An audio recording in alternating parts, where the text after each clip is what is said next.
Now, maybe you could give us a rough overview of the issues related to EOS governance at this moment. There has been a lot of emphasis being placed on the ECAF process. Maybe you could shed some light.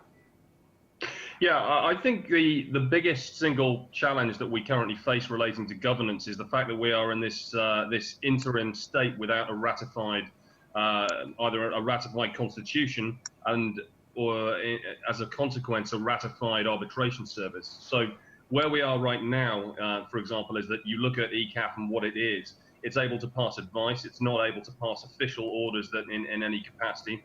And because the Constitution itself has not been ratified underlying that, we are left in a situation where if they pass advisory orders, block producers are being left to pass and make decisions between themselves as the only real elected representatives on this network so far to actually enact them or not. And that is what's caused so much of the early controversy between those decisions to freeze accounts. So to my mind, the single biggest challenge for the community as a whole, all of us, is that we need to actually vote on a referendum and actually pass a constitution, whatever it may be, because that will add a lot more clarity around the boundaries of responsibilities for both block producers and the likes of ECAF in terms of where it fits in. Great, thanks, David. Okay, so Kevin, so can you share with us, since David shared that you guys decided to go ahead without consulting ECAF, so can you share about what's your opinion on that? Are you talking about when the unanimous decision was made to blacklist a number of accounts? Yes. Okay. First, we absolutely did consult ECAF. So a few days prior to that happening, we were all of the elected block producers were on a call with Moti, the head of ECAF, where we described to him the situation where accounts were in danger of imminent theft. Tokens were going to be stolen. And what we were asking him specifically, and it was me, I actually made this request, and I was very careful with my words. I didn't want to say, we need you to issue an order that asks us to freeze these accounts. What we said on the call was, we are going to submit a claim to you that has to do, we're not even going to discuss the content of, but we would like that you expedite the review of this claim. That is all we asked on the call. And days went by. In the claim that we sent, days went by where we didn't receive a response. And then finally the day came where these tokens were going to be unstaked and they were going to be stolen. Their response was, I'm sorry, we do not believe that we possess the authority to provide you an opinion. And so we were left with the choice of allowing property to be stolen or following the process to the letter. And the difficult thing was the process to the letter, so to speak, it was sort of non-existent to begin with. We didn't really have a process in place. So this whole time, we're all trying to follow the spirit of this governance system that we had been working on for so many months. But just to go back to your original question, we absolutely did consult ECAF prior to making this decision. And I mean, consulting is a weak word to describe it. We pleaded with them to provide a ruling. And actually, I want to ask David a question. So I'm very excited to hear more about Moti and what he presented tonight. But that when you said that the arbitration opinions or advice, is that only describing their rulings, opinions, whatever, in the context of the constitutional gray period we are in, or given proper constitutional authority and process and setup, do they still consider themselves only providing an optional opinion to follow? Yeah, they didn't actually clarify that question when it was put to them. Not sufficiently, to my view, whether or not this is just for this interim grey period or whether we should always, as block producers, have an opinion on this. What I'm taking away so far, and seems to be the emerging consensus on that, however, is that we always, as block producers, should form our own opinion and, in theory, veto a decision rather than necessarily being a jury within this and making other decisions. But if there is something fundamental that ECAP were to pass as advice stroke an order, and we did not agree with it, we are entitled within our power to actually veto a particular decision. And obviously it would pass in theory on a 15+1 majority. So that's what Moti said? No, but this is what he sort of hinted at in his reply. It was quite a grey response to a grey question in that sense. Still, to me, though, the uncertainty around this is it puts block producers in a very challenging position because we don't really yet have full clarity on answers to a question like that. And to my mind, we really should be given as much guidance as possible because what we have, for example, in our own code of conduct, EOS 42, and this was circulated as part of the community, most of the block producers I'm aware of published out a code of conduct, circulated it to the community, it was debated, and then it was implemented as part of their whole election pledge. And ours is that we would execute all arbitration orders, and that it was not for us necessarily to question them. And at the time, that seemed to be the consensus amongst the community. And since then, it's become more of a challenge from the likes of Daniel Larimer and others that actually block producers should not be blind robots that implement, but we should also have that power of veto and exercise it where they feel is applicable. So, David, we took your. It was great when you issued that code of conduct, and we followed by issuing our own as well. I think it actually, to hear that, or to hear that he hinted at that, it makes me very disappointed, because we what we need to do as a community, and this is not up to the block producers, this is up to you, the token holders, and to everybody out there. We need to decide if we would like binding dispute resolution in EOS, because if you have a deciding body issue an opinion or ruling or order or whatever you want to call it, and the group that is responsible for executing that order, if they have the ability to evaluate it, to decide whether or not they want to do it, we don't have binding dispute resolution. And I'm not advocating one way or the other, but we just need to make a choice, because it's not this gray thing. Either arbitration is binding or it isn't. That's it. So we can make that choice when we have the ability to vote on referendum. So maybe we cross over to Elliot. Elliot, what do you think about the current debacle? It seems to me that it's very much... from my... frankly speaking, we are... this is just an objective idea, and we just respect each BP's and ECAP's action. First of all, the stolen token or any unfair transaction should be freezed. That is very necessary, we think, to protect the personal the asset. That is definitely necessary. The second one is between the ECAP and each BP, we need more very smooth communication.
Bitcoin opens up the imagination and possibilities of a global digital currency. The blockchain technology that comes with Bitcoin has put our society in an incredible time. Huobi is actively involved in this wave of rising digital assets in 2013, helping to enlighten Chinese people in digital currency investment. Huobi has made a brilliant achievement in taking the highest market share and received the highest trading volume in China. At present, Huobi Group is opening a global integrated digital asset transaction services with a strong focus on customer service. Huobi Group has set up operations and service centers in Singapore, Hong Kong, Seoul, Tokyo, Beijing, and Shenzhen. With our new base in the beautiful Singapore, Huobi Group will bring quality educational and service experiences to millions of users of digital assets in 130 countries and regions.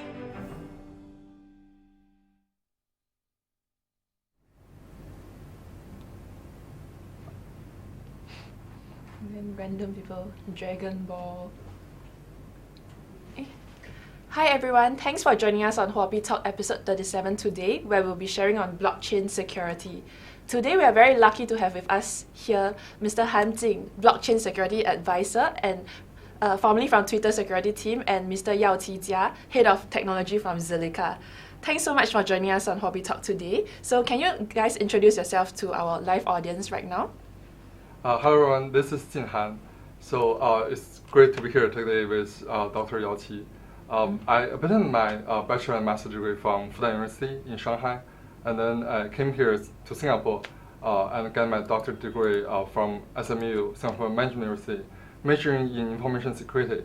And then go to Twitter, based in Silicon Valley, San Francisco, and then joined their security team as a full stack engineer.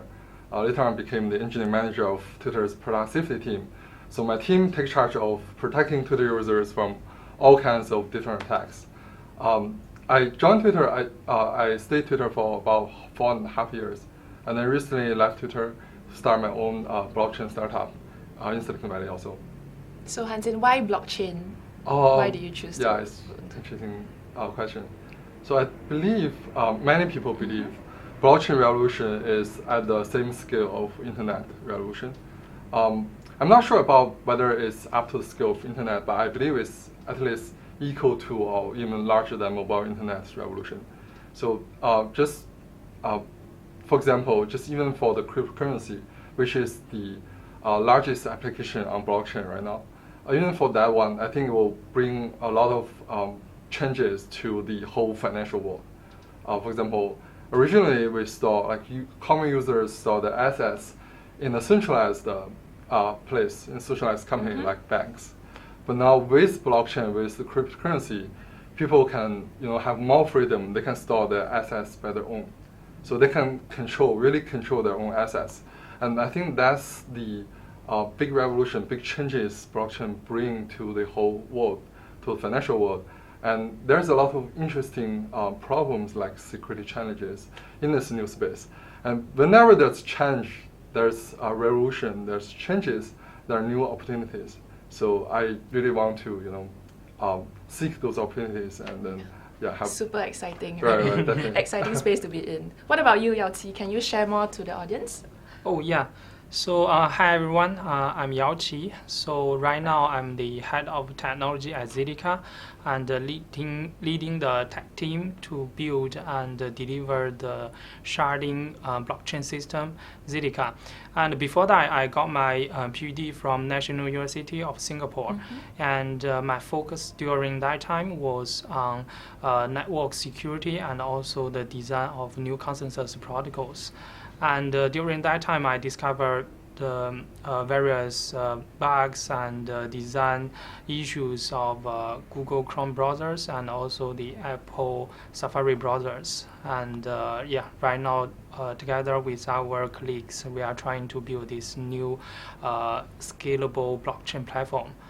And so why I entered this blockchain industry, one reason that during my PhD period, one of my dreams was to decentralize the web. And Why? Why do you want to decentralize the web? The issue that is at that time there's some new technology called the WebRTC, and try to use these web browsers to really build these peer-to-peer systems for the web systems. And at that time, I was fascinated on this technology. And that's why I spent over 5 years on my thesis topic about towards privacy preserving and robust web overlays. Try to really decentralize the web in a secure and privacy preserving manner. And with blockchain, which I think one of the most exciting and amazing system and mechanism in right now. With this system, I think we can further provide a decentralized web with proper incentive mechanism. Yeah. Okay, thanks for the sharing. I think very interesting. We have here with us 2 security experts. So this talk will be very interesting because they will share their insights on how to keep your cryptocurrency safe and secure. And if you have any questions, please feel free to let us know on our live chat. We'll pick some to answer later. So just to share that today, for the first part, we'll do a quick sharing and introduction on blockchain security, followed by a more in-depth discussion on security issues surrounding blockchain. Finally, Hanjing and Yaoqi here will share some tips on how you can protect your digital assets. So before we begin, here's an update on our signature airdrop segment. Today, we'll be giving away 5,000 USDT worth of tokens. So to participate, simply follow the 2 steps below. Step 1, share this live streaming effective from now till 22 July, Sunday, 8 p.m. So we'll select 5 lucky winners to win 100 USDT worth of tokens each. Step 2, participate in our live quiz later. We'll be selecting 100 winners with the correct answers for each round of Q&A. So today we have a total of 3 rounds of Q&A overall, and then the people will get to share the prize pool of 4,500 USDT. To participate, simply input the correct answer in the format Huobi UID at the correct answer. So for more information, please check out the description below, and all the best and good luck. And we hope you enjoy the feature today. So let's first begin with an introduction on blockchain security. So Yaoqi, first thing first, what is blockchain security exactly? Yeah, so basically, in my opinion, I think blockchain security contains 3 levels or layers of the concept. Maybe we can go to the slide. So basically, these 3 categories are infrastructure, smart contract, and the user layers. For infrastructure layer, basically, we should ensure the security of the design and the implementation of the public blockchain system. For example, we should at least try our best to ensure the memory safety for the public blockchain systems, especially the blockchain system written in C or C++ like Bitcoin and Ethereum. And after that, even for the public blockchain system, they should also consider the various attacks, for example, CPU attacks and DDoS attacks, to protect the manners or even the entire blockchain system. And for the blockchain system, they should enforce these protection mechanisms.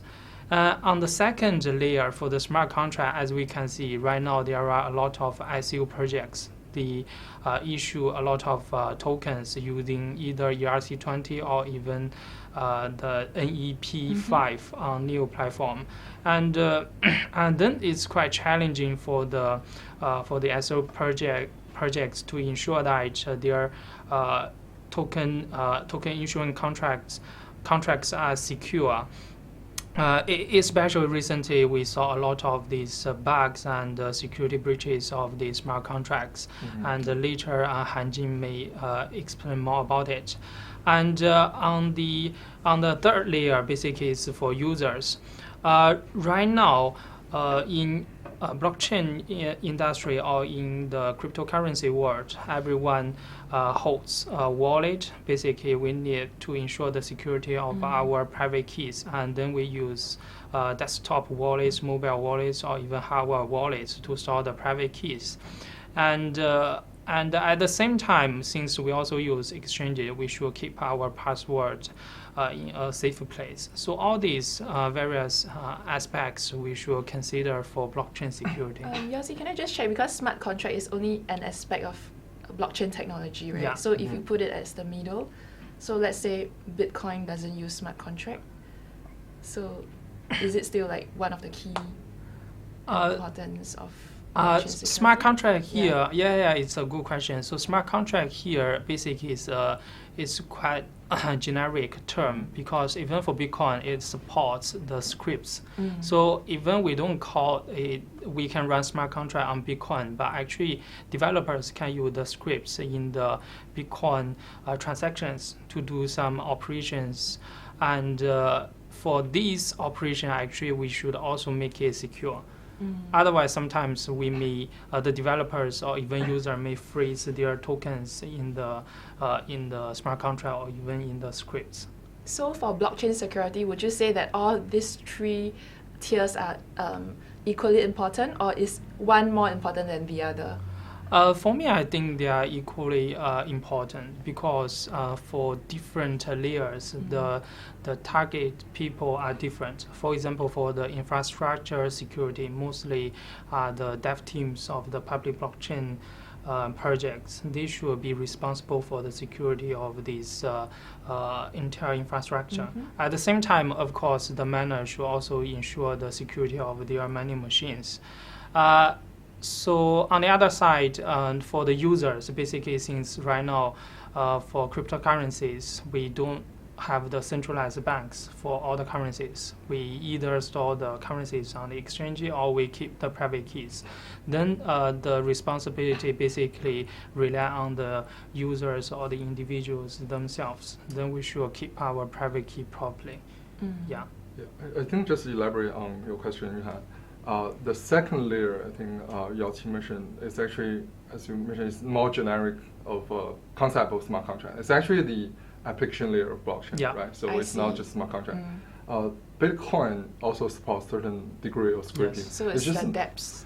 Yeah, it's, right. It's more like dApps. So it's not, for Bitcoin, it's not Turing complete, but it can still perform some degree of functionality, not only just doing transfer. So we know there's like a mini layer, for example, on top of blockchain, on top of Bitcoin blockchain.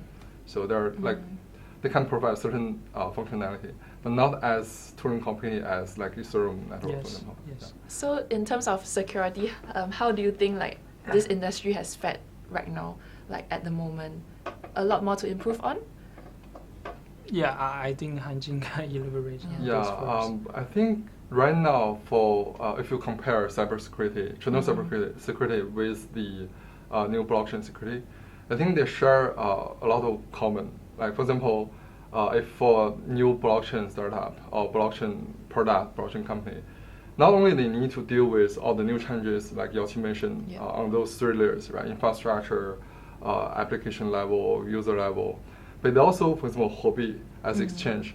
You also need to deal with the traditional cybersecurity issues. For example, you need to protect users' password, users' cookies, preventing user access from losing user access from the exchange. So those also like the website, you need to protect from cross-site scripting attacks, for example. Those are all the traditional cybersecurity issues. So new blockchain products and companies, they need to handle both both the old cybersecurity challenge and the new blockchain security challenges. But I think what makes blockchain security more interesting or more critical is that I think for every new blockchain startup or company or products, security is definitely the top priority. So before you even start designing a product, you need to design this security feature or this security protection, because unlike traditional cyber or internet companies, they don't think about security issue until they grow larger. So they have a lot of user base. I understand you were previously from Twitter. Right. So would you say that Twitter as well?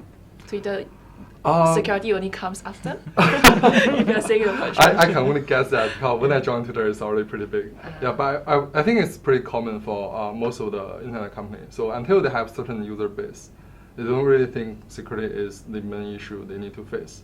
However, for blockchain companies, if you don't put security at the top priority, you don't emphasize on security in the first place, then your company may never grow bigger. You may never grow big, right? Like you will be attacked very early when you launch, and then your assets will be lost your website will be compromised. So that's the case in blockchain, and I think that's very interesting, especially from security perspective. Yeah.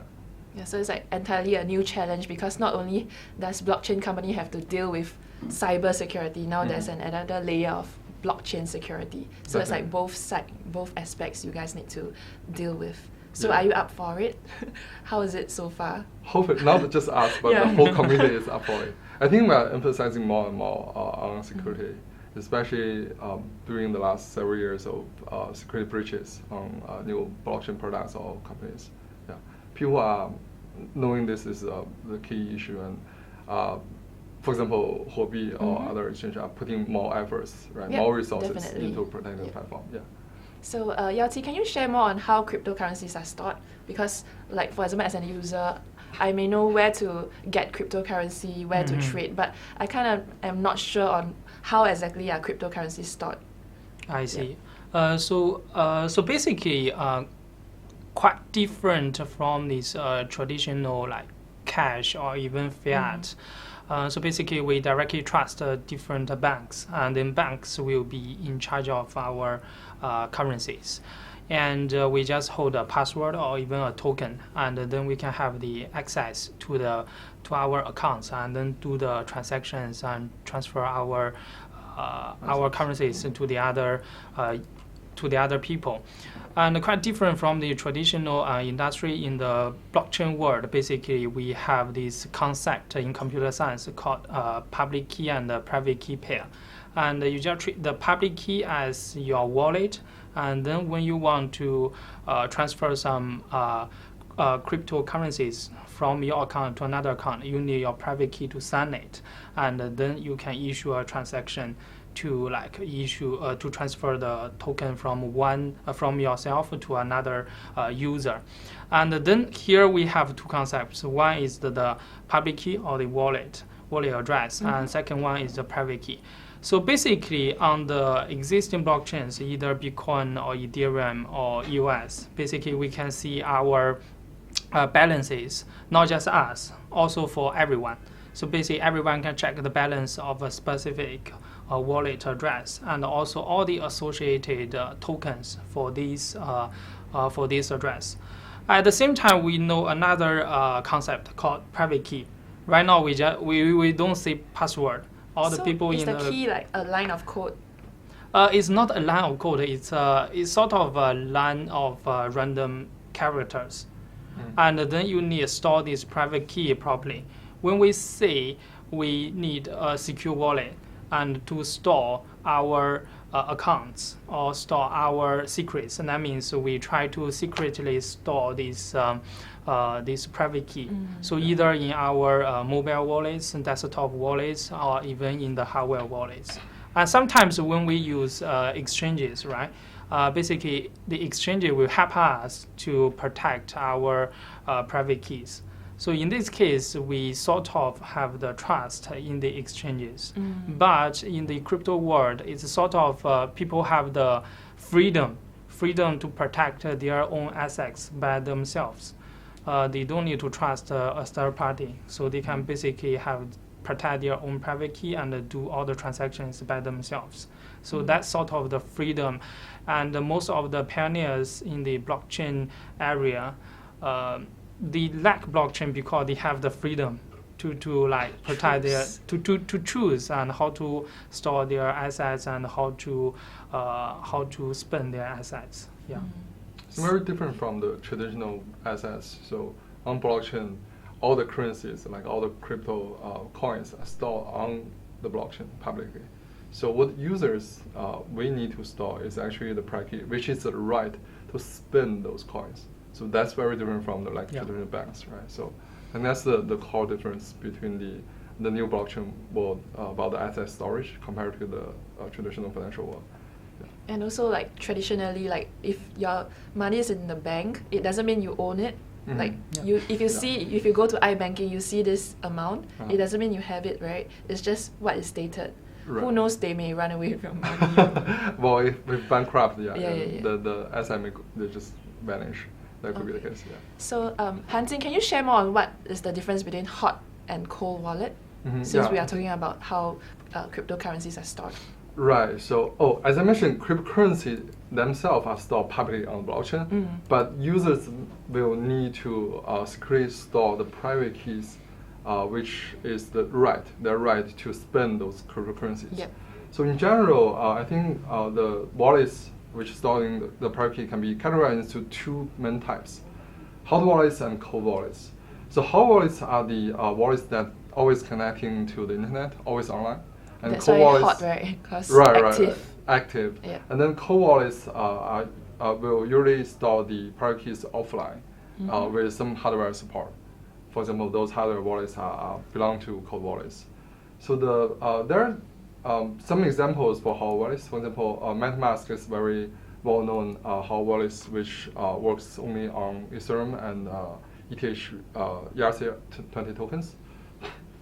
Kobo is also a very famous hot wallets, which support both. Actually, MetaMask and Kobo both support the so-called HD wallets, the hierarchical deterministic wallets, which allows users to, by using like 12 or 18 phrases, words, to create their own. Those are called seed phrases. And use seed phrases, they can create their own private keys. So those are the so-called HD wallets. And then with those seed phrases, even your wallet is lost, you can always recover the private keys with those seed phrases that you remember. So that hot wallets, and there are different pros and cons comparing hot wallets with cold wallets. So usually hot wallets, like for example Kobo, you can directly download from the iOS App Store or from Android, Google Play, and it's free. You can learn how to use it within like 1 minute or half a minute. It's very easy to use, and also it's very easy to sync across different devices. However, the disadvantage of hot wallets usually are they're very weak against malware. For example, if you're using MetaMask on it's a Chrome plugin.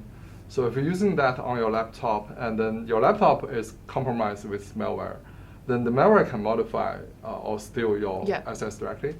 However, this can be prevented by hardware wallets, cold wallets. So example like KeepKey, Trezor, Ledger Nano S. What about paper wallet? Are they considered cold wallet? Paper wallet can be considered as cold wallet because it's cold. It's not taking but it's like can be burned by fire.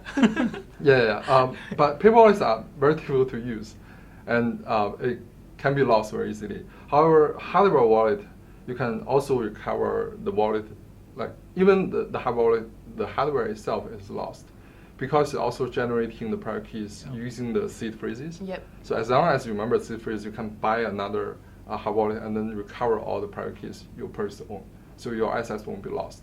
However, the disadvantage of hard wallets are they're usually not free, and they are more difficult to use. So I think the common hard wallet costs about around $100 right now. But if you are holding some bigger assets like more than 10,000 US dollar, then it's better to have a hard wallet to make sure that you can even prevent malware on your laptop. So Hanjing, what would you recommend our viewers right here? So when should they use a hot wallet or when should they use a cold wallet? Yeah, as I mentioned, if you just store some small amount of cryptocurrencies, several $100, then I think using hot wallet will be much easier. Also, some of the hot wallets now support like proof of stake mining. So you store some of the assets in there, and they can mine new coins for you and share the profits with you. In those cases, I recommend using hot wallets. However, in most cases, like if your assets is bigger, for example, as I mentioned, larger than 10,000 US dollar, then I definitely prefer to use a hardware wallet, which is more immune to a broader range of attacks like malware attacks. What about you, Yao Qi? What are your thoughts? Cold or hot wallet is better? So I think if we don't do trading or we want to hold some tokens for a long time, and then it's better to use cold wallet, for example, hard wallet or even paper wallet. You just like transfer your tokens from exchanges and to your own wallet and either in the hard wallet or in the paper wallet. But if you want to do trading, and it's better to transfer the tokens from your wallet to the hot wallet to the exchanges. And after that, if for example today I want to do trading, but tomorrow I think but for the next 1 month I don't want to do trading, and then it's better to transfer the tokens from the exchanges to the cold wallets. Okay, Yeah, that's my opinion. What's the difference between hot wallet versus exchanges? Sometimes I get confused. If I store my cryptocurrencies in an exchange, does it mean it's a hot wallet or it's a different concept? Most of the centralized exchanges nowadays, they all have hot wallets. So they will create the private keys for the users and then store the assets for the users. So in order to further answer this question, I think we can take a look at this table, the wallets versus exchange. This is coding from Coinbase blog. So Coinbase used to be a wallet company, and then later on they changed into exchange, and then they have this very good explanation on what are the main differences between wallets and exchanges. For example, when signing up with a wallet, usually the process is very easy. It's less frustration. However, when signing up with a new account on exchange, you need submit your, for example, photo IDs, your real name, your email address, verify with your phone number, for example. So that process is more frustration, and also because the reason is because usually exchanges will need higher regulation requirements, as the fifth line mentioned. And also for the funds, for the private keys, for wallets, most of wallets usually able, for example, MetaMask, will allow the user to create the private keys and then store the private keys by themselves on their own device. However, most of exchanges nowadays, they will create the private keys for the user. So the assets, the funds are actually controlled by the exchanges, not by the user. And then in terms of, because of how the private keys are created and stored, so the security responsibility are very different for wallets and exchanges. So because user, they own their own private keys for wallets, so they will take a bigger responsibility of how they should, either duplicate or store the private key more securely by themselves. However, exchanges is the exchange company's responsibility to help securing the users' assets. So for newbies, which would you recommend? For really people who just stepped into the blockchain world, if they want to trade, would you recommend them storing in an exchange or hot wallet? I think they can definitely starting with exchange and then learn how to trade and transfer the cryptocurrencies or digital assets. But then I really recommend to also try the wallets, wallet apps, or wallet plugins on Chrome. Then they will have a better understanding of how this digital assets works. I think needs some time because it's not so straightforward. For myself, when I start to use hot wallets or my Ether wallet, I need to Google quite a bit before even knowing how. So I think for this if use is still a problem. My Ether wallet is a special case. It's not. I don't think it's even a wallet. It also claims itself as an interface wallet. So my Ether wallet can connect to Ledger Nano S, can connect to MetaMask. And on the website, we recommend MetaMask as a real wallet. So I think maybe you can try different wallets. Some of the wallets has much better user experience, which I think even maybe better than exchanges. So sometimes. Which wallet do you use personally? What wallet? I use both Kobo on my iPhone and also use MetaMask on my Google Chrome for hot wallets. For cold wallets, the hard wallets, I actually try all three of them: the KeepKey, Ledger Nano S, and Trader. Cool. Maybe we can go back to the slide on the comparison, sure. Wallet and exchange, because Right. Yeah, I think that's the most differences, and the key metrics are also different for wallets and exchanges. So for wallets, they care about more how many users use them, how many users use wallets to transfer their funds. So they care more about transaction volume. However, on exchanges, they care more because the transactions on wallets usually happen on the chain. However, in exchanges, the trading usually just happen within the trading software, and it's just their database some trigger changes. So they care more about this like trading volume, how many users exchange their coins and tokens on exchanges. Yeah, instead of like how many users really make the on-chain transactions, right? So I think that's the big difference between wallets and exchanges. And we also have our quiz later, so maybe you guys want to take note as well, because Hanjing may be giving away some hints. Yeah, definitely. Right, so take a good look at this table and we'll ask quiz later on. Yeah. Oh, and speaking on security, I think a lot of exchanges like Huobi and a lot of blockchain projects are ramping up on security. So for example, Huobi, right, we have actually Huobi security initiatives to protect our users specially. So we have two reserved to protect users. Firstly, the Huobi User Protection Fund, whereby 20% of Huobi Pro's income goes to buy back Huobi token. So these Huobi tokens that are bought back, right, will be stored in the protection fund, and they will be used for security purposes and for users' compensation in case of a security breach. So it's quite interesting to note that in the 5 years of operation, Huobi hasn't had any security breach yet, and we continue to aim for zero security breach like forever. And then secondly, we also have another reserve called Huobi Security Reserve. So in this reserve, we have 20,000 Bitcoin owned by Huobi, which is used to cope with extreme security incidents. So provided that the losses are not the user's fault, for example, if the user didn't give away his login address and password, all these are like considered the user's own fault. Huobi intends to fully compensate any potential losses. So here are some ways that Huobi is trying to secure users' fund, because we understand and realize the importance of security, especially in blockchain, like what Hanjin said. Security should be the number one for blockchain industry. Top priority. Right. Just a quick question about the two funds. Yep. We can go back to the slides. So the protection fund and security reserve, the Huobi token and BTC are like separate two different funds, right? Yeah, two different funds. No overlaps. So, but the thing is that I think both can overlap as compensation. Yeah. Okay. Yeah. So we just have these two reserved for us to protect users. So totally different, because one is on Huobi token, one is Bitcoin. BTC, that's a lot of funds. Yeah. Reserve. So these are just some ways to ensure that our users are protected. It's a bit like insurance, actually. Yeah. Nice, yeah. And then now I think it's the time everyone is waiting for our first QA quiz.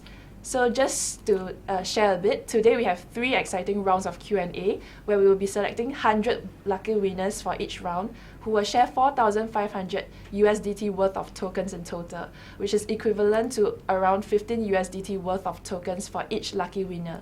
So to participate, simply key in your answer in the format, your Huobi UID at the correct answer, and you may be selected as one of our lucky winners. So good luck and all the best. And it's time for our first question. So Hanjing, do you want to share it with the audience? I think everyone's waiting. Sure. Can we show Question 1. Yeah. Question 1. So which of the following answer is correct regarding the main difference between wallets and exchanges? Is it answer A, private keys in wallets are usually controlled by the company, while private keys in exchanges are controlled by users? Or is it B, the main metrics used to track wallets are transaction volume, while for exchanges, the metrics are mainly trading volume? Or is it C, the regulation requirements for wallets are usually higher than exchanges? Yep, so to participate, just key in your Huobi UID at the correct answer. So you don't need to key in the whole phrase, you can just key in correct answer A, B, or C. So if you listen correctly just now, I think it's quite simple, you should get it right. And I think... Guys, take a really close look at the question. Hanjing, maybe you want to give some hints, because I think we spot quite a lot of wrong answers. Gosh.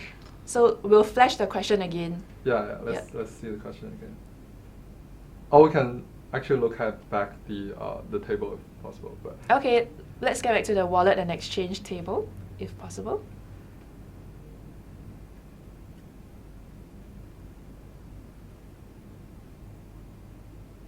Yeah, as I mentioned, private keys on wallets usually are controlled by users, right? Yeah. And then for central exchanges, usually they create private keys for users, so the funds are not really controlled by users. Yeah, so good luck. I think we spot some correct answers. So if you listen properly just now, you will know what's the answer. So all the best, and we'll pick the 100 lucky winners for this round of Q&A. If you didn't catch this round, what's the correct answer, is fine, because we have 2 more Q&A later on. So just be attentive and really listen to what Hanjing and Yao Qi is sharing. So let's get straight into more of our debate and discussion on security aspect for blockchain. So Yao Qi, first thing first, would you just say that decentralized systems are secure in nature? I would say it depends. So actually decentralized systems, not just blockchain system, also some like P2P system, for example, the BitTorrent, these P2P file sharing systems. And actually for if we can say it's secure or not, it really depends on whether the design and also the implementation of the systems are secure or not. On the design level, for example, for the existing blockchain system, BTC, and since at the beginning of the BTC system, there's no theoretical proof for the system that it is correct or wrong. But like 3 or 4 years ago, there are some researchers published some research papers to theoretically show that BTC system is sort of secure. Basically, prove that the consensus algorithm in Bitcoin system is secure. And then in the design level, I think if we want to say a system is secure, we must have some theoretical analysis and also mathematical proof for it to show that with under some assumption, the system can be against various attacks, and the system can hold secure in the public setting. And another aspect is that we should ensure the implementation of the decentralized system, say blockchain system, is secure. Because after the design is complete and we have a secure design, then it's all the tasks for developers. And developers should understand the protocol or the design properly, and then implement the system following the correct design. Tough to be a developer. Like you need to develop an app, and then you still need to make sure it's secure, it's running well, working correctly. Yeah. So I think that's the most tricky part, because especially for blockchain system, it's not just like a software. It includes a lot of knowledge of cryptography and also computer security. For the most of the developers, they don't have that background. Then sometimes they could understand the crypto algorithms or libraries proposed in the design. Then they may interpret into their own way and implement in their own way, which may cause some security issues and breaches for the systems. And this not just happen to blockchain system. Actually, previously, like for Android system, iOS system, even for web browsers like Chrome, Safari, they all have the similar issues. Even the design level is quite secure, but on the implementation side, sometimes, basically, I can say 100% there are some security bugs. And once the developer follow the protocol design and implement a system properly, after that, there are still some issues, because even for super senior developer, they cannot ensure that there's no bug in their implemented system. For example, there may be one bug every 1,000 lines of code, and especially for some systems written in C++, there may be some memory issues, and for example, the buffer overflow issues. And right now, we don't have a super comprehensive mechanism to prevent all these issues. So what we can do is that we can only try our best effort, and then employ some existing tools to detect the potential vulnerabilities or bugs and try to fix these bugs. And after that, we may also have some security forms to do security audit on the implementation of the system. What about some emerging technology like AI, machine learning? Do you think this technology will help to enhance security in the future for blockchain? Definitely. So right now, since one of my advisors, his focus is on the binary analysis, basically the malware and also the vulnerability detection. So right now in his lab, some of his students are trying to use AI and deep learning to train the existing malicious binaries and try to learn the pattern of the bugs, and then leverage these models to detect some potential vulnerabilities in the other softwares. I think AI or deep learning is a good tool, not just for blockchain security. It's generally can be for cybersecurity. But will they eventually replace like humans, like cybersecurity people? Because they can spot bugs even before it's like there. So I think even with AI, they can provide the potential bugs or even vulnerabilities, but we still need security experts, because for most of the bugs and vulnerabilities, they are super difficult even for human beings to find. And even with AI, because there are some false positive, that means sometimes they also make mistakes and treat this normal logic as vulnerabilities. Then we need some security experts to detect these issues and try to fix it. Yeah. With AI, there are like false positives and false negatives, right? So both will need human to crack them. And also, I think because we wrote AI logics, if we didn't even anticipate some of the pattern that potentially could be vulnerability, I think it's still very difficult for AI to automatically find those bugs. What about quantum computing? Quantum computing, Yeah. That's a bigger topic. Quantum computing, I think people say may realize like within 10 years. Yeah. Do you believe so? Actually, one of my friends studies in quantum computer, basically quantum story. He told me the story that basically it needs at least 20 years to really have some quantum computer capable of doing something for the real world. And at the same time, I know in the crypto academia. So basically, we already invented some post-quantum crypto libraries, basically for hashing and also for signing and verification. So the only drawback of this mechanism is it's a little bit slow. And when we do signing or do verification, it's a little bit slow. And I think after 5 years or even 10 years, I think before we have a proper quantum computer, we already have the post-quantum libraries, crypto libraries can prevent these attacks from quantum computing. So if you, I know there are some papers like analyzing the defense, like for Bitcoin, defense against the quantum computing. Yep. So even for the existing Bitcoin design, there are papers already proving that, for example, the consensus part, proof work, they already are pretty resistant even towards quantum computing. So so I think Satoshi's design is really very advanced like future thinking design. But for the signature, the signing part, we definitely need a better security. So speaking of which, would you say that blockchain technology is secure in itself? I think there's like no absolute secure for any system or any designs or any implementations. As Dr. Yao-Qi mentioned that even the design, the infrastructure is secure. On top of them, the implementation could go wrong.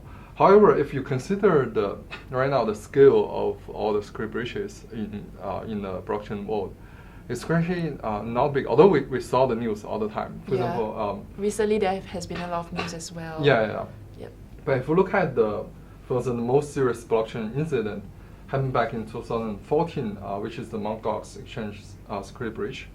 So at that time, there were like 850,000 bitcoins were stolen, which was around close to 500 million back in 2014, but now it worth around like 5.7 billion.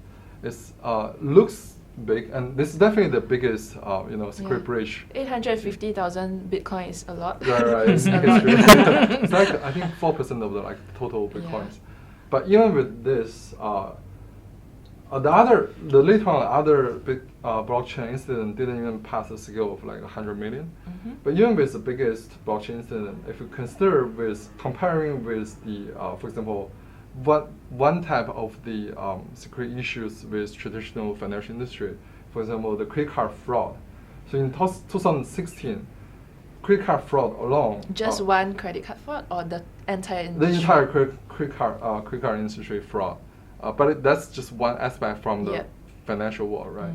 Even just this one fraud, one type of security issue with traditional financial industry costs around 22 billion US dollar, which is much larger than all the security incidents for crypto world. It's like 4 times the amount Gox. Yeah, just 1 year. Just on just one 1 year. incident. Yeah, just 1 year of credit card fraud. So I think with currency, of course, later on when the total volume of cryptocurrency increase, so hopefully with the market cap increase, but we didn't increase the number of security breaches. But with that increase, that could be maybe larger security breaches.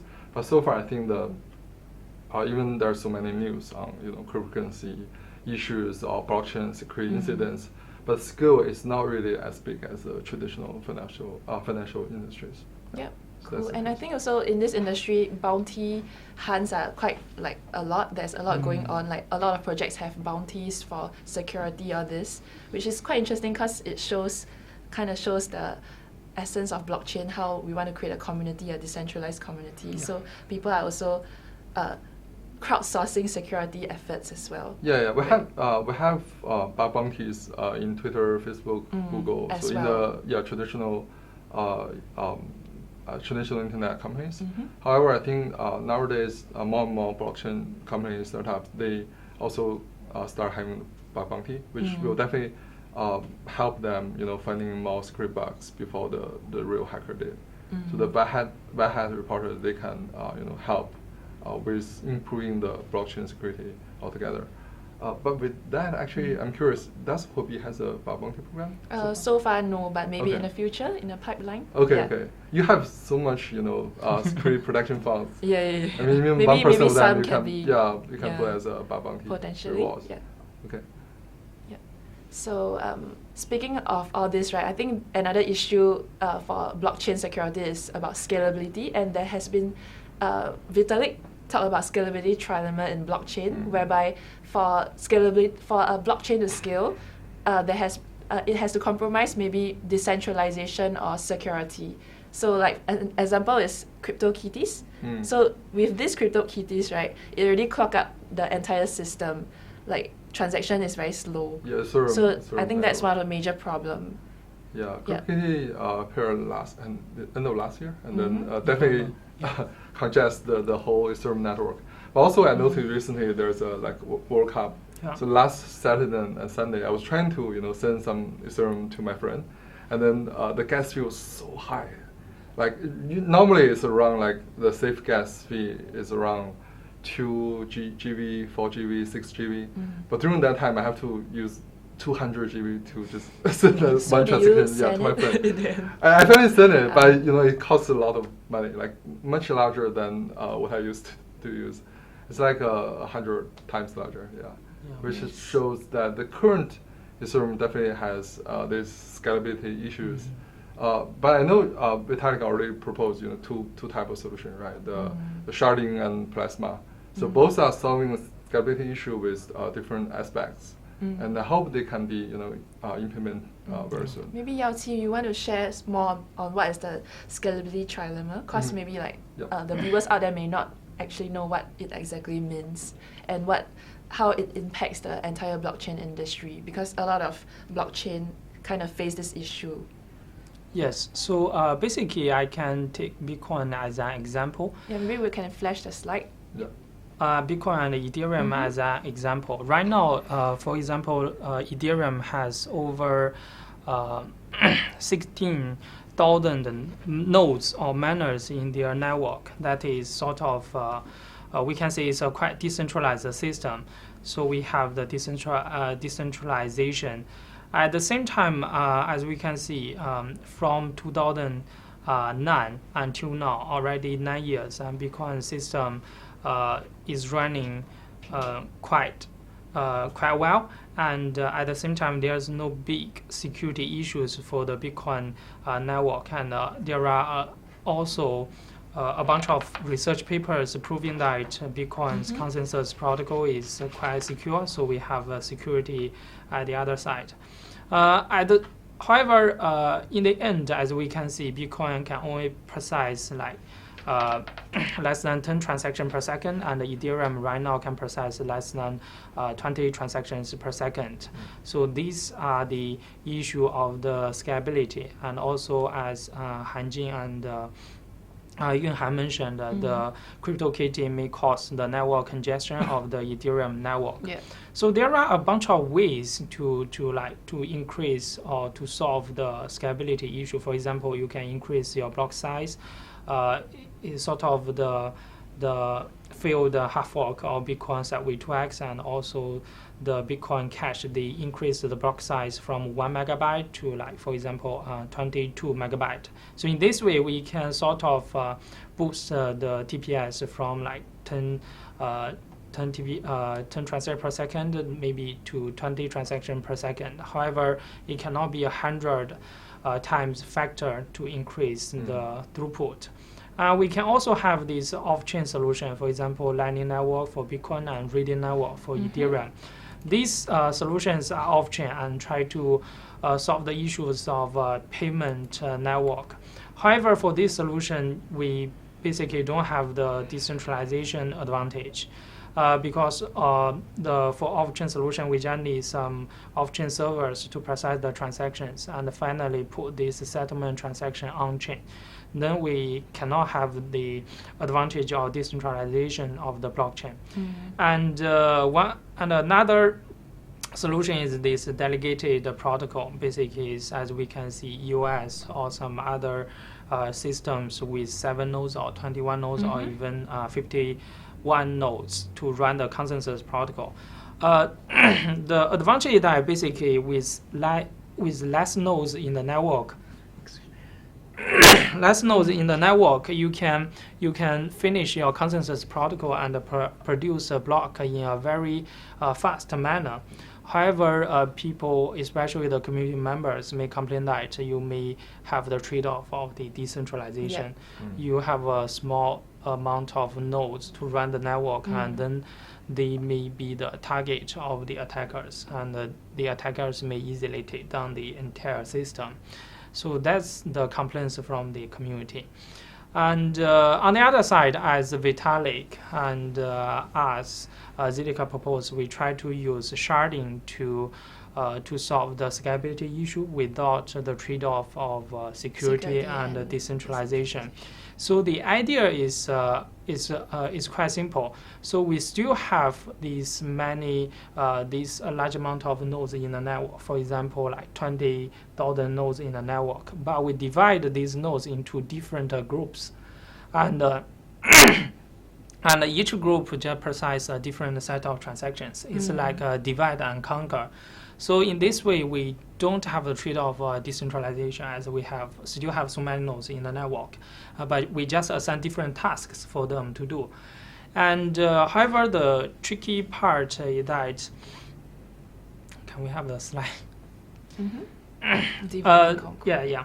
So as you can see from the slide, so basically we divide the tasks into different groups, and then they can process the transactions in parallel. In this way, we can have a good TPS, at the same time we have the decentralization and security.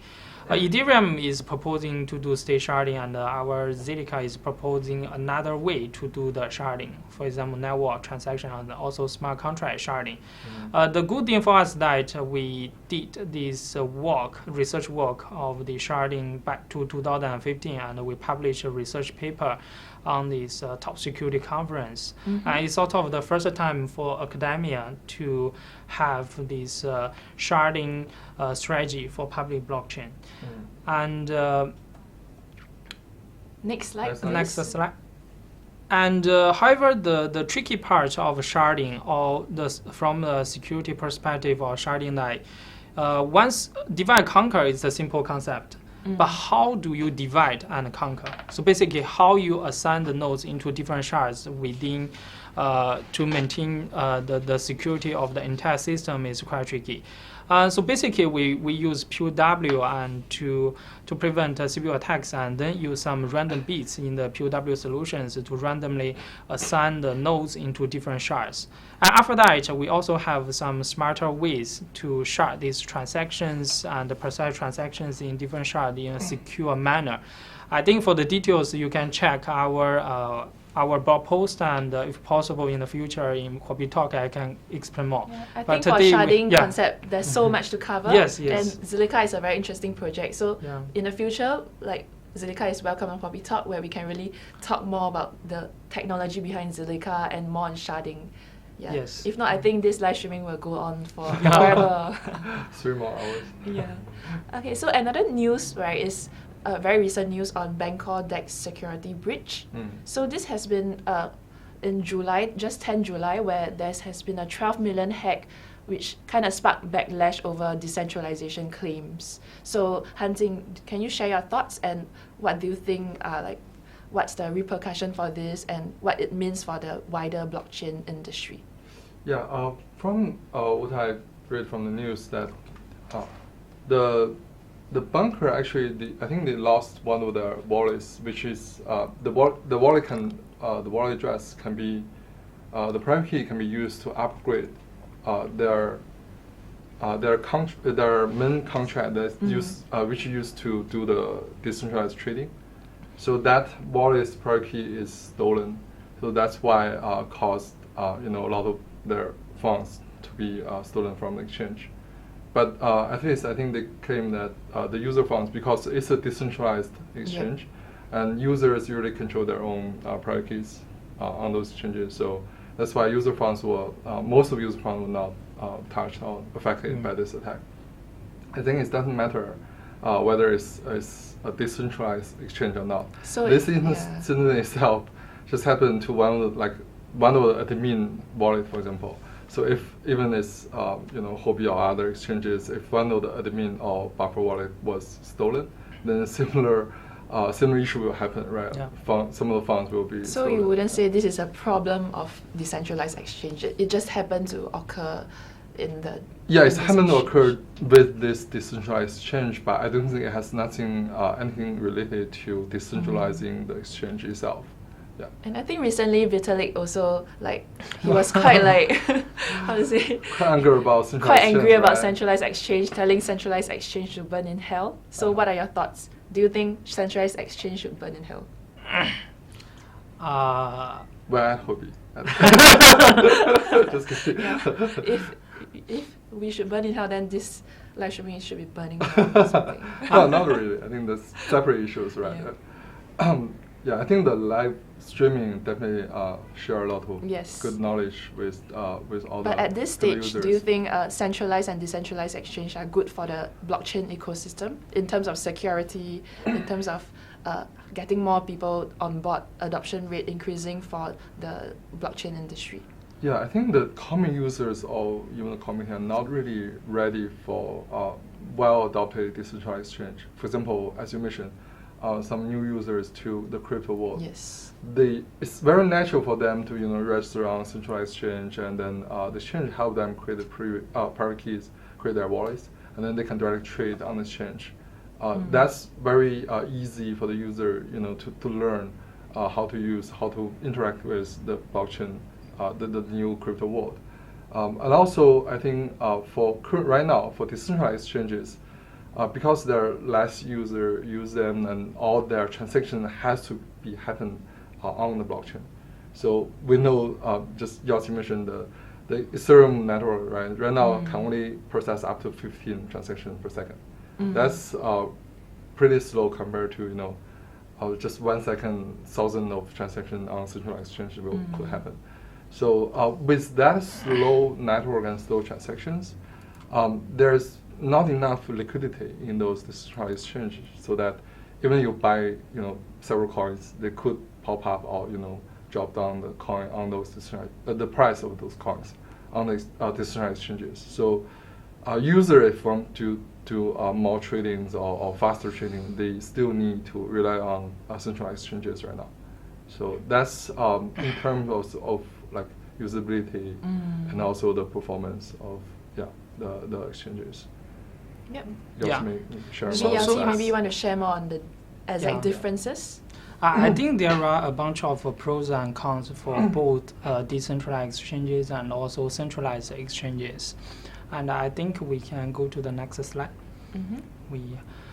So as Hanjin mentioned, so for centralized exchanges, it provides better UI interfaces, and then it's more convenient for users to sign up and log in. At the same time, the fees are quite low for users, especially sometimes there are some promotions, so there's no transaction fee for users. And for centralized exchanges, since it mostly hosted on some centralized servers, so we can have this immediate confirmation for the different tradings. And at the same time, since it's centralized server, so we can provide more advanced features. For example, this real-time order book and also this real-time bidding system. With all these advantages, right now the mainstream is still centralized exchanges, and I think the majority of the volume and are belonging to the centralized exchanges, and the liquidity for centralized exchanges is also very high. On the other side, for decentralized exchanges, there are also a bunch of advantages. For example, users on decentralized exchanges, they are anonymous. So basically, the decentralized exchange won't collect your personal information. You can directly use your wallet and to do trading. At the same time, decentralized exchange is sort of based on multiple manners in the network, so the security is relatively good, because it's no longer like have the single point failure. And right now, because you have multiple points, basically the security of the decentralized exchange is the equivalent to the security of the entire blockchain system. Also, decentralized exchange can provide this transparency for on-chain transactions, and right now centralized exchange also provide this transparency, but for example, for the transaction history, maybe just remain for 1 day or even 7 days. And for most of the other books, they are not on-chain, so it's sort of not that transparent. However, due to various reasons, the decentralized exchanges cannot handle a large volume of transactions. The root cause is the underlying blockchain system is a little bit slow and don't have this high throughput. Maybe in the future, decentralized exchanges with a more scalable blockchain platform, then it can be the mainstream in the future, maybe one day. For example, when Ethereum really implemented the sharding and the plasma, and also when Zilliqa went. I think for DEX there's another problem. Let's say for if it's under Ethereum, it's easy, or ERC20. But for other coins, that's true. So not run on the decentralized exchange currently couldn't really trade, among different chains. Cross-chain. Cross-chain trading hasn't been implemented. Although I know the community, they are trying to solve this problem with different proposals, but that still will take some time. I think personally right now, I would still prefer centralized exchanges, because for me personally, when I go to exchange, I want to trade. I want it to be fast. Whereas for DEX, if my transaction doesn't get through, I can't even get my coin for now. So personally, I think for the short term, or because now the technology for blockchain is not really optimized yet, I think centralized exchange is still the way to go. And one differentiating factor is exchanges can be more transparent and also make sure the security is up there. Make sure they are up there with security to make sure that there hasn't been very much of a problem as compared to decentralized exchanges. Yeah. What about you, Han Jing? What do you think? For now, right now, what will work better? I agree that the centralized exchange will still be the mainstream in the short term time, but I think in very soon they should be evolved into like a hybrid of decentralized and centralized. So because they can, adopt some of the benefits from decentralized exchanges, and then maybe finally after all the scalability issues were solved, then we can evolve into purely decentralized exchanges. Yeah. But even with right now the current decentralized exchange, we still have certain degree of centralization. For example, we saw bankers issue that they have their upgradable contract, not contract, upgrade wallet address, and that private key was stolen. So that's kind of centralized issue. And also for many of the decentralized websites, they need some centralized server to hold the website first for user to find them. So that those problems, can still be further decentralized. So I would say that even we call centralized exchange decentralized exchanges, it's not so black and white. Yeah, it's not black and white. Yeah, it's like certain hybrid. degrees of it. Yeah. And I think another recent news is on the BEC and Smart Mesh vulnerability, where these two tokens on the ERC20 platform, there has been quite a lot of issues on it, and a lot of exchanges also, because of this issue, they release announcements straight away on suspending the deposit, suspending the trading. Han Jing, can you do a quick sharing, because some of our viewers out there may not have heard of this? But actually, this incident caused a lot of eyeballs back in April, because the beauty chain, BC is a beauty chain token. So its market value was up to around $1 billion back in April before the incident happened. But they have some, one line of secret bug in just there. One line. Just one line in their several hundred or even 1,000 lines of code. Just one line of the overflow bug in their smart contract. That was caught by the attacker, and then they explored the vulnerability, which created tons of huge amount of BC coins on the thin air, and then that caused the BC token, the market value almost dropped to zero. That happened back in April 22nd, and then 2 days later on, very similar. It's not similar token, but the smart contract source code are very similar for SMT. That also was exploited by the attacker. So as we can see from the slide, the Huobi also suspend the deposit and withdrawal for all coins just due to this SMT exploit. Yeah, and also the market value for SMT was around 300 million, and that almost dropped to zero after the attack happens. So what went wrong with the code? Like, what's this? We can take a very quick look of the source code for beauty chain. So in there, so they have many functions, and one of the functions is called batch transfer. So this is not to do one-to-one transfer, but actually allow a user to transfer to multiple addresses simultaneously with the same amount. So this function receives 2 parameters. The first one is the different addresses the owner wants to transfer into, and the second one is how many coins they want to transfer to each address.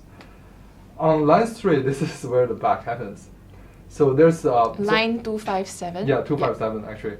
Line 3 in this screenshot.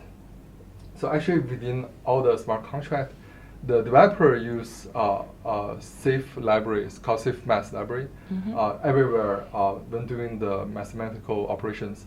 However, in this line, the 257 line, the multiply didn't use the safe math. So that's why multiply with the count and also the value together, it can overflow this amount. So in the actual attack, the count is 2, so the attacker tried to transfer to 2 different addresses, and then they put the value to be a very big number to 2 to the power of 255. And then that will overflow this integer to make the amount to 0. So that attacker is able to transfer from a 0 balance account to 2 other accounts with super big number. And we can still see, as we see from the next slide. Next slide, please. So we can still see from the Ethereum block explorer online, this transaction still public, still exists. From this, but while the attacker is able to transfer from 0 balance account into this 2 new account with super big number. You can see this super big amount of BC token created from thin air. And then the attacker starts selling all these BC tokens. So what exactly happened after this breach was found, this incident? Like, what are some of the actions taken? So the exchanges first, they suspend the withdrawal and deposit of this token, and then also I think the token owners, they're able to pause the contract. So after freezing the contract, they're able to pause the transfers of tokens, BC tokens. And then they tweaked it. Right. Then they can make a full address mapping, so that the original balance on each address can be copied into a new contract, safer contract that they create. So that's the solution they use, and I think that's one of the most common way of doing a full upgrading for the smart contract. Yeah. Do you guys believe in the phrase "code is law"? Like, given that so many things going on, like for example the smart mesh breach, all this, so they need to optimize the code, change the code, right? So is code still law? So maybe Yao Qi, you want to share? Yeah, that's the ideal case. Like, I think for a lot of people in the blockchain industry, most of them are from the traditional industry with this developer background. And for developers, I think one of their dreams is to have this code is law, and everything can be coded into the system or into the smart contract. However, right now, as we can see, there are a lot of security breaches in either in decentralized exchanges or even in some smart contracts. And one root cause, I think, of course, the developers may not carefully check their code and do code review. However, I still think they don't have a clear picture how to make their smart contract secure in various aspects. For example, first, ensure the code is bug-free. And the second, you need have various fallback options or backup. Have to be a security developer. Yeah, it's very difficult. There's so many things to do. At least you also need to have some multiple fallback options or even backups solution. For example, if your smart contract has a bug, you should have this pause function to stop the transferring of the tokens. At the same time, you should have the other option, like for example, you can do hot patching or upgrade the smart contract to a safer version, something like that. And right now, I feel that for most of the smart contract, we don't have these fallback options, and we don't have a proper governance either.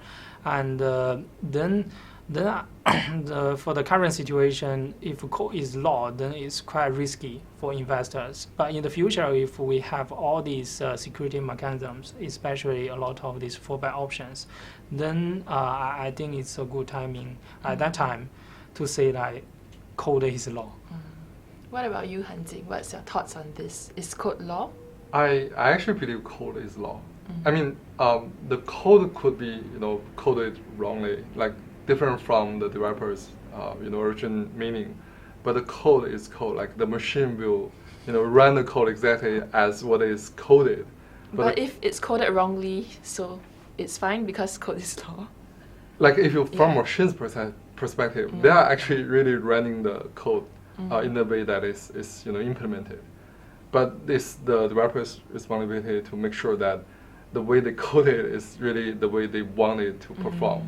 And also, I agree with Yao Qi that the security developing a smart contract or implementing it is really must be responsible for. Yeah, it's really difficult, but you need multiple parties, different eyes to review the code, and also like later on you have to it's better to employ some third-party security auditing security writing company to look at the code from different angle, from complete fresh perspective. Yeah. I think I read online recently there's this phrase, I think by Dan Larimer from EOS, like he said something about the intent of code is law, which I think is quite true, because you intend this code to do this thing, but if you didn't code it correctly, even though code is law, it doesn't mean you can't change it, right? Because like if you intend the code to do this thing, but there may be some lapse, but it doesn't mean that code isn't law, right? So it's quite interesting, yeah. And also I think we are kind of biased here because you guys are like developers and security experts and blockchain advocates. So definitely to you, code is law, right? But sometimes, especially for the governance, it's very tricky because every day we have some new ideas. For example, like for 9 years ago or even 10 years ago when Bitcoin came up, and for that time, I don't think they have a proper governance mechanism. And right now, granularly, we have the Bitcoin core to decide whether we should do hard fork for Bitcoin or not. And also for Ethereum, they have this EIP, and every developer can propose their own suggestions and ideas to Ethereum Foundation. And then finally, Ethereum Foundation will make a decision and try to persuade the majority of the miners to do a hard fork, to have some updates or even upgrades for the network. So I think it's evolving, especially for the governance. Sometimes you cannot hard code this idea. Even the idea is valid at that time, but after 1 year or after 10 years, maybe the idea is not valid. Then we may need to do some upgrading. So it's better, like what I suggest, have some fallback option and this upgrading mechanism behind to support this evolution of this idea. Yeah. I think this industry is so exciting because every day is different. Yeah. Maybe next week there's a new thing coming up or anything. So every day it's evolving. Yep. So you just need to keep reiterating and like improving on this to make blockchain usable and great for everyone. More secure, Yeah, and aside as well, because we'll be having a live Q&A later. So if you have any questions for our two experts right here, please feel free to leave your questions on our live chat. And also we will be having 2 more rounds of Q&A where you can stand to win tokens. So please stay tuned and remember to listen attentively so that you can know the right answer. Yep, so moving forward, another topic I like to discuss with you guys is regarding the consensus mechanism of blockchain. So the 2 most popular one is definitely proof of work, POW, and proof of stake, POS. So can you share more on, do you think one is more secure than the other? Is POW more secure than POS, or do you think both are secure in their own ways? So maybe Yao Qi, you want to share a bit? Yeah, so basically, we can see there are a bunch of pros and cons for both POW and proof of stake. For proof of work, it's just like the Bitcoin and Ethereum system. So we have a bunch of miners in the system, and these miners will do this proof of work, basically trying to solve a puzzle, a very difficult puzzle. For example, Bitcoin has like 10-minute window for a node to solve the puzzle. The puzzle basically is a hash function and try to find the correct solution for the hash function. And for the pros of the proof of work, so we can see that it's quite secure because Bitcoin system already run for like 9 years and there's no big security issues. At the same time, it's quite decentralized. For example, Bitcoin and Ethereum has over 15,000 nodes in the network. It's quite decentralized and distributed. However, the cons of the proof of work is that, as we can see, it's quite energy consuming. So every miner has to buy some mining machines and then to spend money to buy this electricity and to run their mining machines to solve the puzzles. At the same time, with the consensus protocol of Bitcoin and Ethereum, the current throughput is quite low, and we can only process transactions like 20 transactions per second. With this low throughput, we have these high transaction fees, as you just mentioned. Yeah. Once the network is congested, then it's very difficult for users to transfer tokens from his side to another user. At the same time, we also have the split governance, as I just mentioned. For Bitcoin or Ethereum, we have to persuade the majority of the miners in the network to agree on the next hard fork or upgrading. So in that case, the system can upgrade properly. Otherwise, it's very difficult for the system to maintain the the latest state. That's why we have hard fork for Ethereum into ETC and ETH.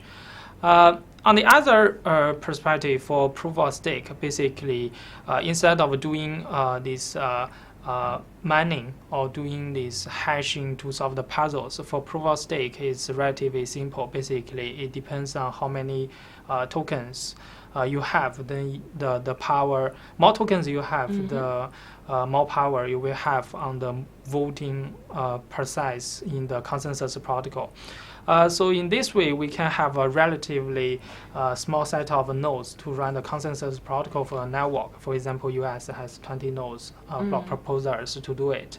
The pros for POS that basically we can have a very high throughput. At the same time, we don't need these transaction fees. For some POS system, for example, US, you don't need transaction fees to do a transaction. Since we don't have this hash or the mining process, it's quite energy efficient, so we don't need to spend electricity on mining.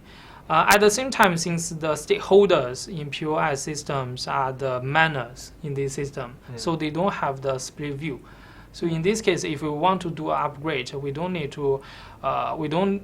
us stakeholders to persuade the miners on the upgrading. So basically, they can make a decision by themselves. On the other side, for POS, since this concept is quite new, only like 2 or 3 years, and still we don't have some formal proof for this system, and we don't run it for like over 5 years. So sometimes people consider it's less secure. And another drawback that basically the block producers in the system, every year they get some reward. So basically, once you are a node in the system, you will get more money or tokens from this network. Then we have some condition for this special case. At the same time, since it's a proof of stake, right? So it's really easy for the attackers to buy the voting rights. So you can directly buy more tokens, and then you can have a major role in the consensus protocol and to do some bad things. Yeah, like for the 51% attack. Yeah, right? Sort of. So for Bitcoin or Ethereum, why we call 51% attack? Because according to the consensus protocol, once you have the majority of the computation power, you can sort of do double spend attack. Basically, say we can transfer the money from one account to multiple accounts, and for the malicious behavior, we can do double spend attack. And but actually, for POS, we can have the same situation. It depends on what kind of consensus protocol you choose. If your consensus protocols request like the majority of the nodes in the network to agree on something, and then you will always have this 51% attack issue. But for POW, one good case is that it's quite difficult to revert the block history because this proof of work, this mining process, and that's why we call it sort of. We can go to the next slide. It's sort of immutable, immutable blockchain with proof of work, because first the miners or the attackers need to do proof of work to solve the puzzle, And for Bitcoin, it's roughly around 10 minutes to solve a puzzle. And after that, if you want to modify a transaction in a previous block, that means you have to revert back all the blocks proposed in the past. Like for example, past hours or even past days. So due to this, the difficulty of proof of work and also this longest chain rule, it's very difficult for the attacker to revert the entire blockchain to modify some transactions in the history. But with 50%, with 51% attack, you can still do double spend. But after that, if the other miners detect this issue, but they can quickly revert this double spend transaction and create a new block. That's how the Verge and Bitcoin Gold handle their 51% attack issues previously. So basically, once they figure out there are 51% attacks, then they contact the other miners to have larger computation power, sort of to overwrite the previous block. But you can see you still have the potential, to have the attacks. So yeah, this we cannot say which one is more secure. We can only say under certain circumstances. But from your explanation, it feels to me that proof of work is more secure for now. It feels that way, especially like for example Bitcoin. If more people adopt Bitcoin, it just means that it gets more secure because it's even more decentralized and immutable because more transactions. That's my own personal thought. Yes. So for developers, basically. More decentralization equally to say more secure because you don't have the single point of failure. At the same time, for me, I cannot say which one is more secure, but one thing we can say that within these 9 years, Bitcoin has no big issues. But for proof of stake, maybe we can see for the next 5 years or even 9 years, if there is no big issue, and then we can. I think the POS may have massive adoptions. At the same time, like for Ethereum, they also try to use proof of stake, but they do it gradually. They first will do something hybrid, half POW, half POS. Let's see what will happen. So for Zilliqa, is it POS or POW? Or is it another consensus? For Zilliqa, it's another way. So basically, we use proof of work to prevent CPU attacks. Basically, users can do proof of work and to do the mining and then set up their identities. After that, we use another consensus protocol called Byzantine fault tolerance protocol, and which is already established in academia. Because this consensus protocol, we can have immediate finality, and it's also quite fast. That's why with this new consensus protocol plus sharding, we can achieve like several K TPS or even 10K TPS in the current system. I think Zilliqa revised improved the Byzantine fault tolerance. Right? It's called PBFT. Practical BFT. Yes. But we definitely could have another session. Yeah, I think another session on all the new consensus mechanism that improves on POW and POS. Yes. Yeah, but what about your thoughts, Hanjin? I POS or POW? I think, like from previous experience, prove that POW definitely has a more solid, proof. Even though it's so energy consuming, right. It's still more secure. I think still the most secure, like proof to the whole world that the consensus protocol. But POS, I think I just want to add to another point to what Yoshi just mentioned. POS has an issue that you mentioned richer, but also it may heard a little bit about the liquidity because once you hold a large amount of coins and it can, coins produce more coins, you may not really want to trade with other. You just keep the other coins. people just keep coin to let it, grow. So that will need some time to, prove whether that's the case or people may really actually want to trade more. Yeah. So that's not really about the security, but always it's security versus usability is trade-off. Yep. So we'll see, after several years how it works.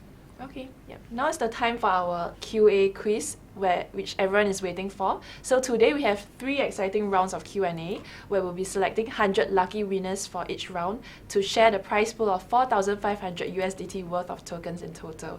So this is equivalent to around 15 USDT worth of tokens for each of our lucky winner. So to participate, simply key in your answer in the format, your Huobi UID at the correct answer, and you may be selected as one of our lucky winners. So good luck and all the best. Now is the time for our second question, so everyone listen carefully. So Yao Qi, can you share the second questions to the audience now, please? Yes, so the question is, what are the differences between decentralized exchanges and the centralized exchanges? A. Centralized exchange has higher trade volume, liquidity, and popularity. B. DEX has lower risks to infrastructure downtime, security breaches, and privacy leaks. Or C. Both. Yeah, please. So which is the correct answer? Yeah. Please key in your Huobi UID at the correct answer. You no need to type out the entire answer, just A, B, or C. So how's it going? A lot of correct answers? Are we seeing a lot of correct answers? I think it's 1/3. 1/3. Okay. Just as the So distribution. hint, 1/3 Or maybe correct half, answer. maybe half. Maybe around half. Okay, I think we are seeing quite a number of correct answer and incorrect answer as Yeah. well. So 50-50. So hopefully you listened to what Yao Qi and Han Jing had to say previously and got the right answer. So we'll be picking 100 lucky winners for this round of Q&A. And if you didn't catch the correct answer, it's fine because we have another round, the last round of quiz for you to stand to be one of our 100 lucky winners. Okay, so moving forward, let's share more on the tips to protect your digital assets. So because we are very lucky to have Han Jing and Yao Qi here, so Han Jing and Yao Qi will share 5 tips for you to protect your digital assets. And before that, just want to let you know that we'll be picking questions from our live chat. So if you have any questions for us, please feel free to key in the live chat other than the answer for the quiz just now. We'll pick up some to answer later. Yep, so maybe Han Jing, you want to share 5 tips first? What are the 5 tips? Oh yeah, Yeah. I think one of the tip is definitely make your password more complex by using upper letter, lower letter, special characters. So this is this is common for even the traditional cyber security. This will increase your password space so that it will be more resistant to brute force attacks, to offline dictionary attacks. Yeah. So that's it's true for traditional security, but it's also even more important for the new blockchain security. Yes, and definitely because now, right, hackers are not just targeting exchanges or big organizations. Like in recent cases, we have seen hackers targeting individual users. Yeah. So I think it's even more important now for everyone to really protect your blockchain assets because you own them yourself. So don't depend on any other organization or foundation to help to secure your blockchain assets. Another tip I want to mention is that don't just store everything because now you really own your own digital assets, and then you should store your private key into different storing methods, different wallets. For example, as I mentioned earlier, that for some of the casual money, like not really big assets, you can store freely in a hot wallet, in the MetaMask, for example, and then you can transfer to your friends very easily. But for big asset amount, I definitely recommend to store in a hardware wallet, or even you can just store your private key directly into some so-called encrypted thumb drive. So there's a special thumb drive that is hardware encrypted that you can key in the pin, and then it will if you just remove that from computer, from laptop, it will encrypt the hardware encrypt the drive itself directly. Unless you enter the correct pin, it will then decrypt the hard drive, and then you can use it as a normal USB. So that's another media of. But what if your hard drive spoils? So that's why Dr. may want to share how you can prevent that case. Okay. Like, what if what if you lost the device, or what if you you make your hardware wallet or your thumb drive corrupt or malfunction? So I think for most of the hardware wallets, right, like for Trezor or Nano, so basically they provide these a paper, key, right? paper with like 20 phrases, and one way that you keep that 20 phrases paper, or the another way you can split into different small pieces of paper, and then one like put into Harry your Potter, office. Voldemort, where you split your Horcrux into different. Yeah, something like that. You put one piece of the paper in your office, one at home, and but at the same time, I think you should have multiple copies. And one of my suggestion, I think it's very important. Like I think everyone should enable like two-factor authentication. So maybe not just a two-factor authentication, maybe four-factor authentication. So first, you can use Google Authenticator and install the application on your mobile, and every time it will generate OTP, one-time password, and for your account security. And at the same time, you can enable your message authentication, and also the email authentication. So basically, I think previously I used Huobi exchanges. You have like 4 to 5 Yeah, you can factors. choose like all. No, you cannot choose. You first need key in your password, and then you need to provide the OTP in your email, and then one OTP from message and one OTP from the authenticator. So it's very complex. No, for me, when I log in, I just log in and then my Google Authenticator. So I think you can I see, customize I it No, based on when, your when you preference. withdraw your withdraw. withdraw money, Then you still need to send the email, get the email I think there are code. at least like 3 factors. Yeah. when you Yes, withdraw. yes. Yeah. Better be safe than sorry, I guess. Even though it's very annoying, you need to verify here, verify there. Because it's real money, so everyone should keep it seriously. Yeah. And the second thing, I think we should have some proper backup for our private keys. Either you can write your private key on paper and put at home, or you can have some other ways put into this hardware wallet. But don't put your private key on this cloud storage, for example, Dropbox or Google Drive. And then you can share it with everyone. Many of my friends basically put their private key on this cloud service, because sometimes the traffic between the cloud server and your client may not be encrypted properly, and this way the hackers may intercept your traffic and get your private key. It's a serious issue. And in some extreme cases, for example, your laptop just suddenly is down, and then you still need some backup, right? Your paper to your paper wallet, and to recover your private key, something like that. So maybe we want to flash the 5 tips again, just to make sure that everyone is clear, because this is very important. Yeah, and then also the last one, prevent yourself from phishing attacks. Can you it's explain? also from the traditional cybersecurity, but I think it's even it's a very old-fashioned attack technique, but still very effective in the new blockchain world. Yep. So I really suggest that users always check when you go to, for example, an exchange website. Always check every letter is what it should be, like Huobi.com or Huobi.pro, right? And also notice about the on the left up corner there should be this secure lock symbol there. Mentioning is actually real HTTPS traffic, and also do not reveal your account and password to anyone. Like even if you receive an email, seemingly a legal email from, for example, maybe customer support from Huobi, but you never need to really enter your username or reveal your username and the password. So even you receive some call claiming from customer support, they shouldn't need your password in order to process any. Yeah. any So request. please remember that don't ever give out your password or like any of your personal details to staff claiming to be like from an organization, like for example Huobi. Like no staff will ask for your password or your login details. Right. Yeah. So those are the 5 tips that I want to share. So for all these 5 tips, right, can you guys just like choose one that you think is the most important and everyone should remember out of this entire conversation we have on blockchain security?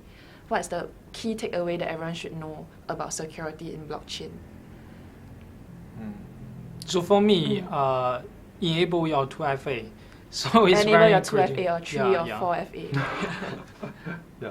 For me, I think the chance of accidentally lose your private key could even bigger than being attacked to steal your private key. So I think it's better to duplicate. I always make a replica of your private key in some form. For example, if you are using hardware wallet or those HT wallets, always duplicate the phrases, the seed phrases, the 12 or 20 seed phrases.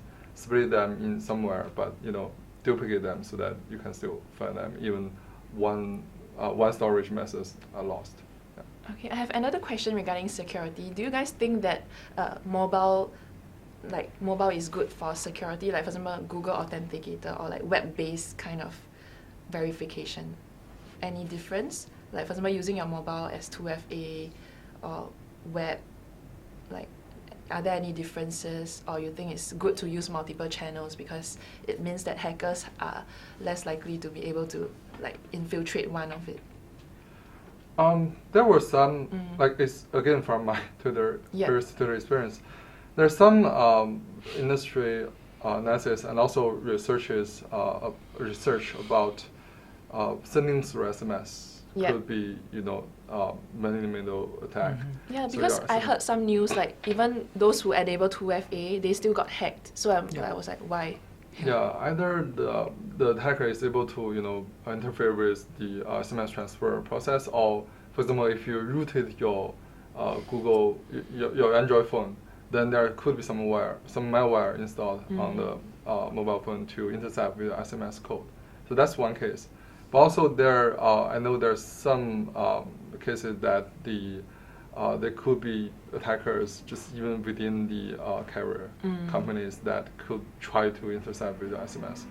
With digital assets that bigger than several million, the incentive are large. So people will try their best to get the other factor. So I think it's better. I think Huobi's current implementation is good. You use multiple factors instead of just 2 factors. Yeah.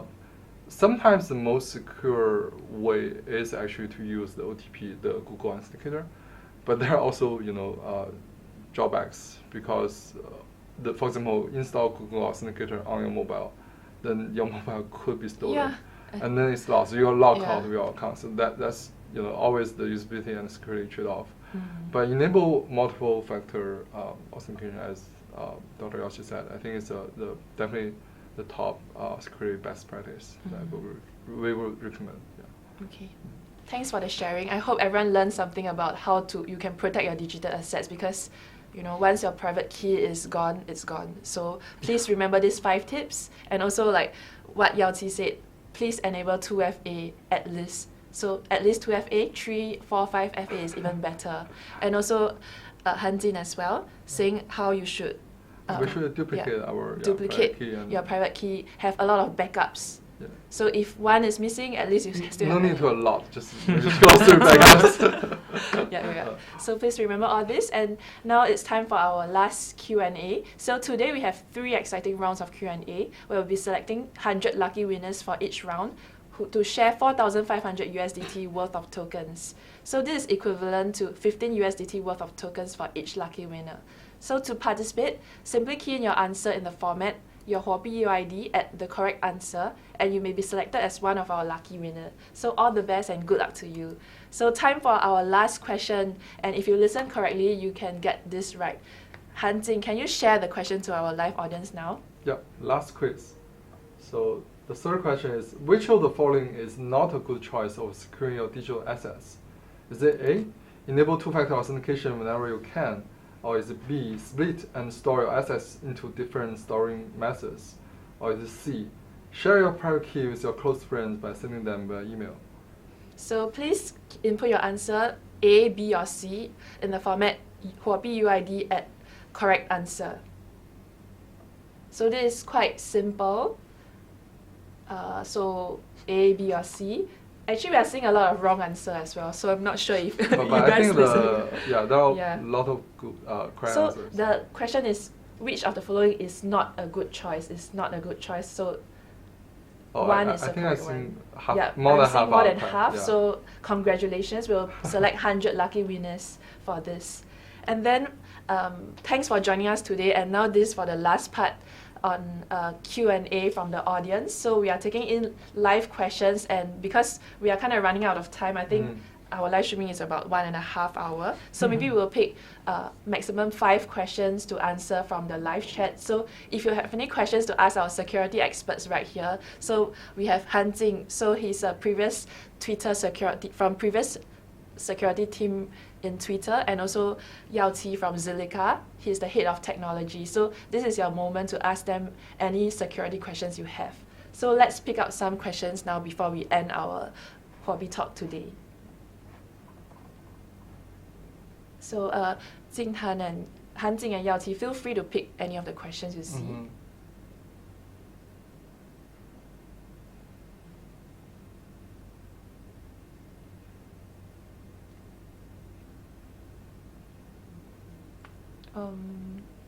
Just a little bit fast.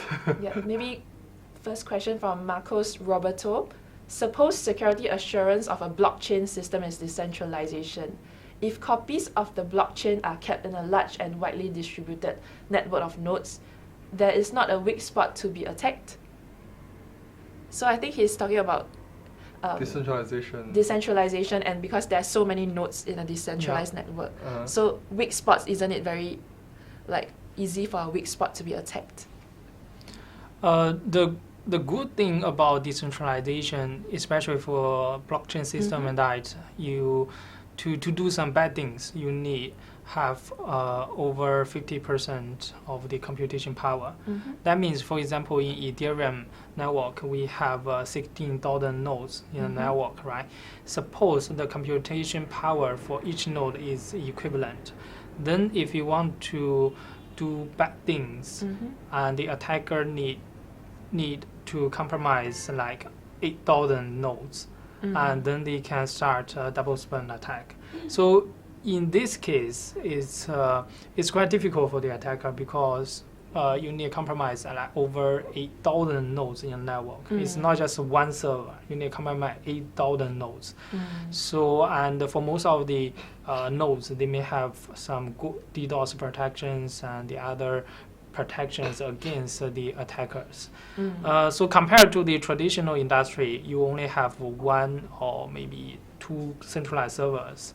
So I think it's more difficult for the attacker to compromise the decentralized system. Yep. Yeah, I think very true. For individual nodes, it could be the case that it's weaker than, for example, a server in a banking system. That could be the case.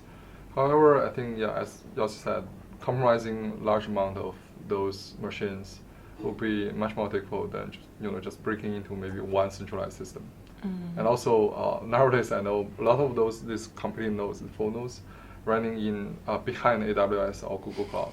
So that's already protected by thousands of talents, security experts by implementing those cloud protection. So it's already added another layer of protection. So those nodes, I really doubt those can be easily compromised. Yeah, very true. Maybe you want to pick another question? Do you spot any good questions that you want to answer? Oh, I think there's one about tech. Maybe we pick this. There's need for an extra layer. This one. Yeah. Okay, so we have a question from Hot Le Kak, Vietnamese. So, xin chào. Do you think there's a need for an extra layer of security besides the private key to access the wallet? For example, Google, email, SMS authentication besides private key? Yeah, I think that's the 2FA, right? So multiple FA for the user to access the private key. Actually, I just got an idea. It's for some critical wallets or addresses, we can use multi-sig wallet. So basically, instead of the private key is held by one person, you can have multi parties in the company. For example, you need the majority of the the people in the company and to vote and to issue a transaction. For example, there are 7 decision makers in the company, so we need like 4 people to have some agreement to sign a contract, to sign a transaction or not. So in this case, by default, we have an extra layer for the security of the wallet. So basically, you need the majority or multiple people's agreement to issue a It feels transaction. like consensus mechanism. Yes. Process. it's like a governance mechanism on top For of this security. wallet. Yeah, I think it sounds really interesting. Yeah, and definitely works to make it more secure. Yes. And I think I spot another question from Corey. Actually, I want to clarify about the question mentioned just now. The private key is not a layer of protection on the wallet. It the private is key it is the wallet. Yeah. Private key is what the wallet stores. So on top of that, it should be like multi-factor authentication, all the multi-signature in order to secure this wallet. So it's just to make this concept more clear. Okay, let's pick maybe 2 more questions. So another question from Corey. What's the biggest challenge in blockchain security this year? For me, I think this year we have a lot of new public blockchain systems coming out, and they all promise to release mainnet, including Zilliqa. So I think the major security challenge for these blockchain system developers basically to ensure the security of the infrastructure. So try to make your system memory safe and have proper protections against the DDoS attacks and CPU attacks. So I think it's sort of the major security for the blockchain developers. That's on the infrastructure layer. But I think I want to add that for the application layer, the app layer, there will be a lot more apps implemented in this year and next year. So and we see a lot of like smart contract attacks already. So I think one of the most important security issue this year will be solving those, make sure the smart contract, those apps, once they are implemented, before they launch, really like definitely let more security rules to look at the smart contract, look at the code, and then even hire some third-party security firms to do a formal security review to make sure there's very little chance that the code will go wrong. I think that's also one of the important security issues this year. So I think like all 3 sectors need to be like secure, like what you said. For the third layer, user part, we already shared the 5 tips. So everyone, let's like try to keep the blockchain technology secure. So I do want to emphasize that because there are like multiple these 3 layers, right, and especially for the user side, the attack surface is even much larger than the traditional cyber world. So that's why it's really challenging and it's more serious security risks than the traditional cyber security world compared to the new blockchain cyber security. Yep, very true. So would you like to pick the last question for? Let's see.